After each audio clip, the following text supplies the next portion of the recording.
Hi there. Question for you. How do you think your digital agency is set up for a recession? So we're getting a fair bit of evidence at the moment that there's a potential slowdown in the economy. I'm hearing it from a lot of our agencies that it's harder to get a deal at the moment, and also they've lost a few clients that was unexpected. There seems to be a lot of evidence at the moment that's being reported through the news and the media. You know, bond yield curves and stuff like that, that is suggesting there's an economic downturn on the way. And quite often that creates, perception creates a reality sometimes. The point with all this is there a downturn, is there not? It doesn't really matter. This is out of our control, something that we can't impact at all. But if there is, we'll certainly know when we get to the end of it. If there is, have we structured our digital agencies to withstand an economic downturn, a prolonged economic downturn? So that's a question I've got for you. So my name's Damien Papworth. I'm the Managing Director of a company called Globotel. Globotel, we serve digital marketing agencies, digital agencies. We help them be more cost effective, we help them grow, we help them with strategy, all that type of thing. So what I wanted to talk to you about today, and this is a one-shot video, I'm just going to blurt it all out, so you have to excuse if it's not perfectly produced. But what I want to talk to you about is 7 things that we recommend that you do in your digital agency to basically bulletproof your business against a global or a national economic downturn. If you're not a digital agency, that's fine. These 7 points probably is relevant to your business also. If you're not a digital agency, but you know someone who is a digital agency who would enjoy or find these tips useful, please pass it on to them. Our goal at Globotel is really to help digital agencies run better businesses and be successful over the long term, so that through digital marketing that they provide to their clients, we can create abundance globally. Better marketing outcomes, all that kind of stuff, everyone wins. Alright, so 7 tips to bulletproof your digital agency against an economic downturn. First thing is, really need to get back to basics. And there's 2 basics I really want you to consider. One is something that as an industry we do pretty poorly, and the other is something that we can be really mindful of as we go into decline, economically speaking. So the first one's pricing strategy. As generally speaking, you might be different, but generally speaking in the digital industry, we don't give too much thought or strategy or deliberation when we set our prices. We pluck figures. We pluck them based on industry averages, whatever. And quite often that leads to a stage where we're actually pricing our services in a way that creates a loss for us, or creates a scenario where we're charging ourselves as a business owner at $15 an hour or something crazy like that. So what I'd suggest you do to start with is go back and have a look at the way you set your prices and make sure that supports your business, to a decent wage for you as the owner and a profit in the business as a legal entity. So that's point 1. We have some great resources at Globotel, which there's no cost to access around pricing strategy.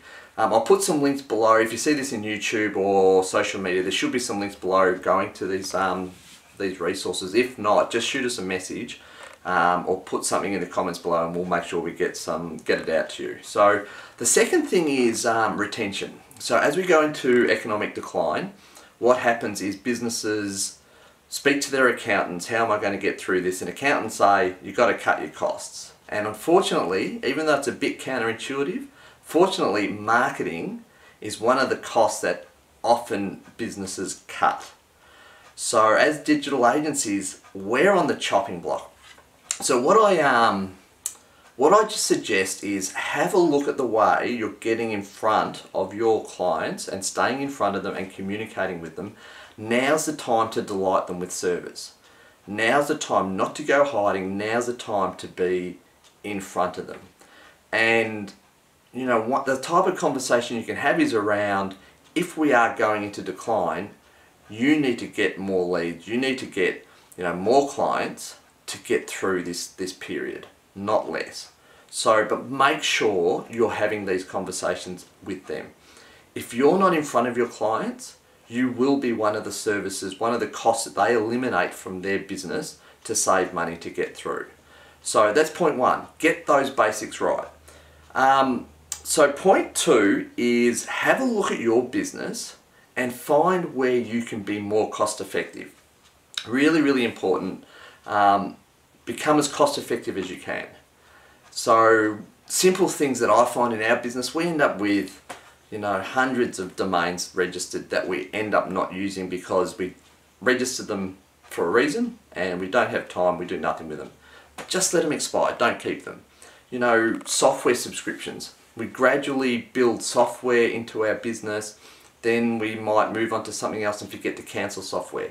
All this sort of stuff you can clean up. You can clean it up by doing a quarterly or even a monthly check of your statements, of your you know, your bank statements, your credit card statements, all that kind of stuff, and you know, review all that kind of stuff on a regular basis. We actually, business as usual, we review our costs, senior management level, every single month. Really important. All right, that's two. So number three is one of the things that kills businesses in a downturn are fixed costs. Fixed costs are things you have to pay, you have no choice about. So have a look at the fixed costs you have in your business and see if you can transition them to variable costs. So variable costs are things you can either switch on or off, or turn the dial up and turn the dial down on as your business is growing or shrinking. So super important. If you're going through a, you know, as a downturn, you might shrink for short term, you might shrink for medium term, you might go on a bit of a roller coaster. As your revenue shrinks, you want to be able to turn down the volume on your costs too. So, you know, simple examples. Rent. You know, rent in an office space. Are you caught up in a lease that's 24 months or 12 months? How can you transition out of that? Can you get a shorter term lease, like a 3-month lease? That gives you the opportunity to say, well, you know what, guys, for the next 6 months, we can't afford office space. Let's work from home, cut that expense, work something out for home, like electricity and that sort of expense for your staff, meet together once a week in a cafe to check in, all that kind of stuff. All of a sudden you save yourself $1,000 or $2,000 a month or even more. So list your fixed expenses that you're tied into and see if you can transition them to variable expenses that you can take proactive decisions around. Alright, so number 4, I want you to think about human resources. You know, in a digital agency, let's face it, our biggest expense is often time. Our time and the time of the staff that we pay a wage to. I want you to think about human resources in context of the previous 2 points. 1, how do I do it more cost effectively? And 2, where I have human resources as a fixed cost, how can I transition that to a variable cost? So this is super important.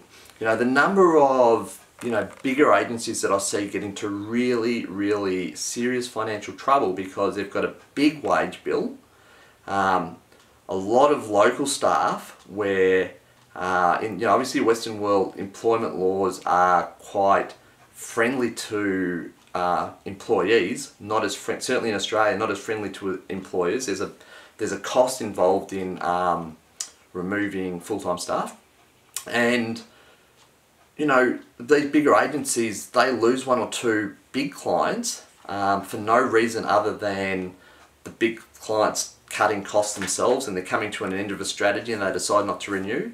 And all of a sudden we have these fixed costs of staff that are very expensive, you know, 100 or 80,000, 100,000, 120, 150,000, even more per person that we're stuck with that isn't being supported by revenue. So really, this is really critical.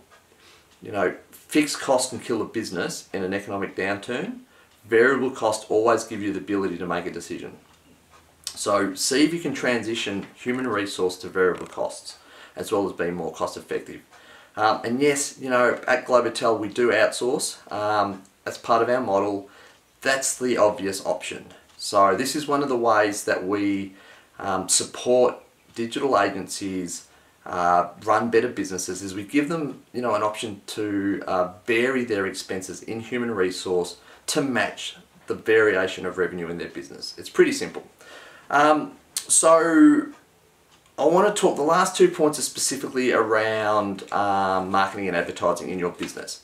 So 2 parts of this. So point 6 is you need to go back to basics with your marketing also. So a really good example is, so basically go and work out what's getting you leads most effectively, put more budget in there, work out what marketing you were doing that was maybe a bit frivolous or maybe more high level awareness sort of stuff, you know, the high level branding stuff rather than the direct response marketing where you're actually measuring leads, and transition to the hard and fast stuff that is going to get you leads. You know, one of the things that we do often is we sponsor other people's events, and we get in front of other people's events that's putting us in front of our prospective audience, and you know, hope through that visibility we get, you know, custom down the track. Now let's say one of those sponsorships $10,000. Well, one of the things I know is that with Facebook advertising we get leads for less than $10 a lead. So going to one of those events is great if it's the cash flow's there, but if it's not, I can get 1,000 leads by putting that money into Facebook ads. So one of the things you need to think about is you have to be a lot more effective in your marketing to make sure you get that lead flow. So if you have stuff that isn't a direct measure into new leads, create a discipline of putting business cases around whether that's a good spend or not. And that's one of the changes we've made recently, is any of those sort of sponsorship or any of those other people's events or any of those high level branding exercises or awareness exercises, we now run a business case before we commit those dollars. So I reckon that the other thing with marketing and advertising is often what happens is conversion rates drop because people aren't as eager or as ready or as ambitious or as confident to spend money. So your conversion rates drop. So you need to compensate for that with spending more, doing more. Not necessarily spending more, but definitely doing more. So, you know, as you go back to basics, commit more resources, be they time or money, to do more marketing. Maybe it used to cost you 3 leads to get a client, now it costs you 5 leads. What you need to do to make sure you still get your client throughput, your new clients, and you keep growing, is pay for the 5 leads. You know, and that might be doing, you know, more outreach stuff yourself, that might be having staff do more outreach stuff, that might be spending a bit more in Facebook ads or Google ads and that kind of stuff. So the point, that's only actually 6 points. The 7th point around all this that I think is that we go through this process during an economic downturn. What happens is that we make our businesses stronger. So having a stronger business, having the fundamentals done much better, having our communication done much better, being more cost effective, being more flexible because we transition fixed expenses into variable expenses and putting process around that, doing better, more effective direct response marketing and doing more of it, those 6 points, we come out of that economic decline and start going into a period of economic growth and our businesses explode. So we have such a stronger foundation and we're already running, our businesses just take off as the economy takes off. So I hope that's been really helpful. If you're looking for any assistance or any advice around this, just get in touch. We have a number of you know, programs to help, like the pricing resources below. You've got some specific issues or challenges or questions you've got around times like this, yeah, get in touch and we'll do what we can to help. I hope this has been helpful. I'm Damien Papworth from Globitel.